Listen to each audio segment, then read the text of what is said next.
Welcome to Cooking with Andrea. This morning I'm going to go ahead and put some enchilada sauce together here from scratch. This is just somebody had asked me if I could please put it on, so I wanted to get it on this morning so you guys could see it. I'm going to go ahead and turn my New Wave induction little pot here on. I'm going to hot pot it, then drop it to 260. I'm going to add 3 tablespoons of canola oil first, which is going to make our little enchilada roux. 1, 2, 3. And then I've already taken 3 tablespoons of white all-purpose flour. I'm just going to let this heat just for a second because this is actually going to be my roux. Okay. So, what I'm going to do here is I'm going to put the 3 tablespoons in, and I want it to cook for a minute. I'm going to tell you, you can put in the chili powder now, or you can wait and drop it. I'm going to put it in now because I like to do it that way, and I'm so used to doing that. But I'm going to take this off for just a second, or I'll do it fast. What I wanted to show you is I use 3 chilies. I use a California mild chili, and I use chili powder, and I use chipotle. These flavors are fantastic, let me tell you. Absolutely great together, really good combination. But what I do is I start out with 1 whole tablespoon. If you guys are not into heat, start out with a teaspoon first. You can always go back and add up to a tablespoon. I use a tablespoon, sorry. You guys start out with a teaspoon unless you like yours just a little bit on the spicy side. I'm going to start out, and all the chili powder goes into the 1 tablespoon. I'm going to start out just adding this much of the chipotle. And the reason I do them together, it doesn't have to be any mad science, but remember, chipotle's hotter than them all. So if you do not like real hot, don't use a lot of it, but it has a really good flavor because it's smoky.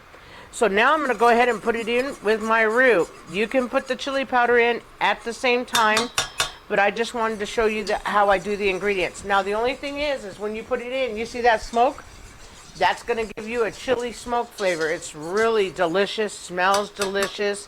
It's absolutely great. But once again, I'm going to talk about if you're really not into a nice spice, and this is not super spicy.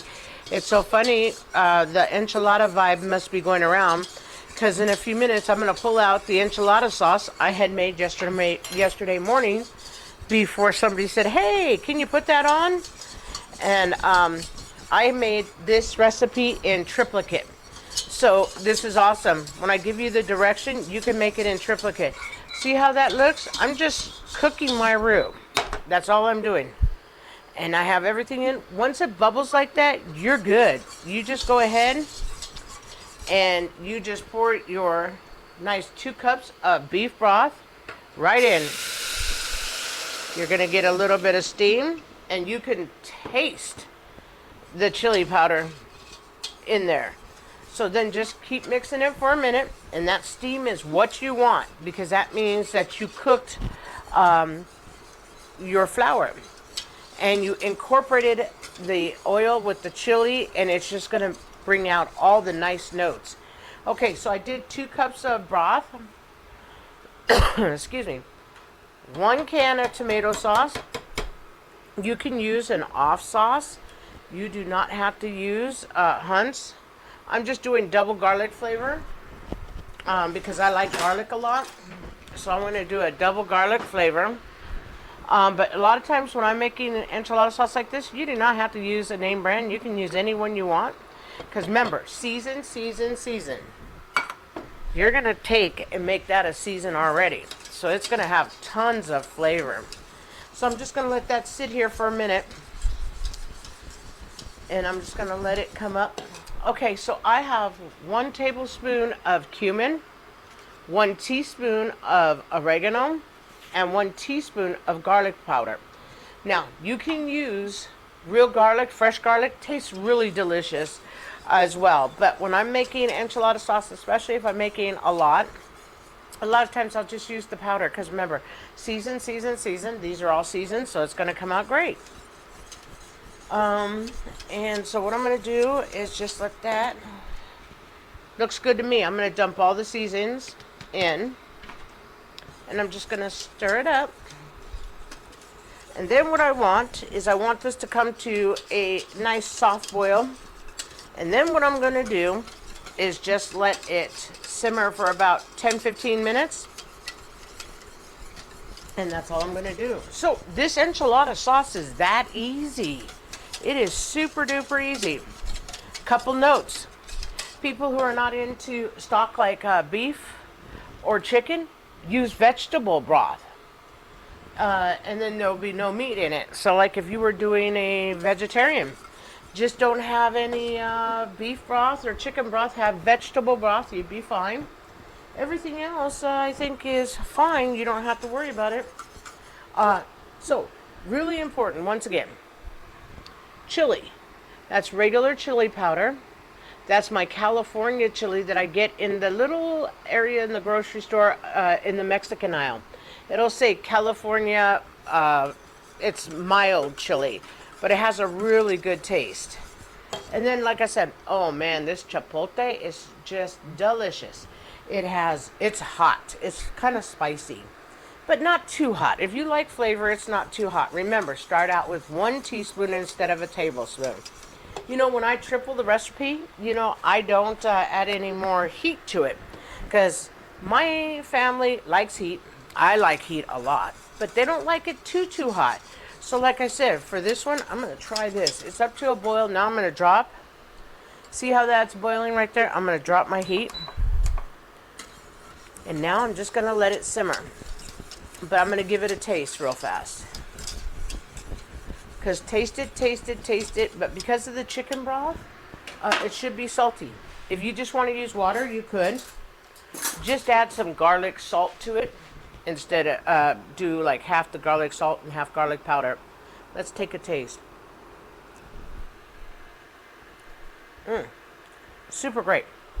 So, if you like a little bit, and it's not even finished cooking yet, because you can still taste like can taste a little bit of the seasoning that's not cooked enough yet. It has to cook for about 10-15 minutes. And I just let it go like this, and it's fine. And at this point in time is like, if you wanted more heat, you could add more heat, or you could not. Let me see here.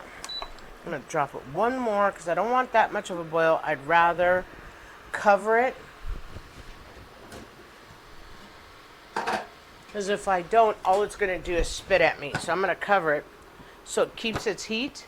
And then I'm going to grab my enchilada sauce that I already made.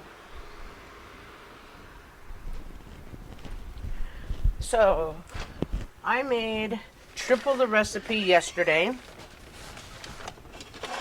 because I'm going to make a big batch of enchiladas and I'm going to put them in my freezer and we'll have them one night for dinner this coming week. So, it's kind of funny. I say the enchilada vibe is out and about right now. So this is what it looked like after it had cooled. And like I said, I took this same recipe and tripled it. That's all I did. And now, normally I make a batch like this anyways.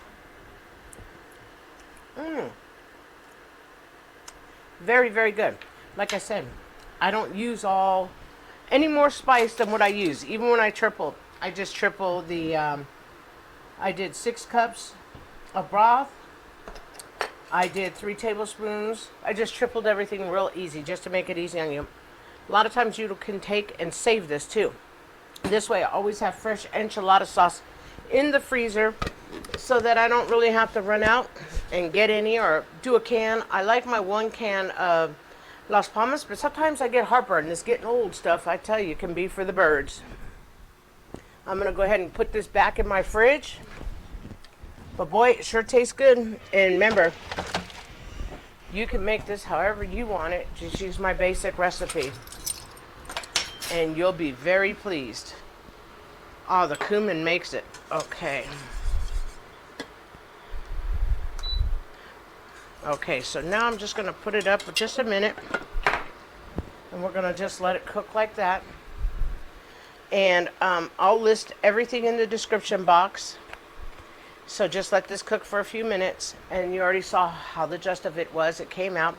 And then, like I said, just let it sit to the side if you're going to use it right away. If not, plop it in your refrigerator. And guess what? It'll be ready for you to go. And you can freeze this. It stays good for about 6 months. So thanks for tuning in with me and my enchilada sauce. If you like the content, if you'll please like and subscribe, I'd be most grateful. And thank you to all our subscribers. Have a good day. And we're going to come back with a lasagna made a little bit different than the previous one I have posted. Thank you.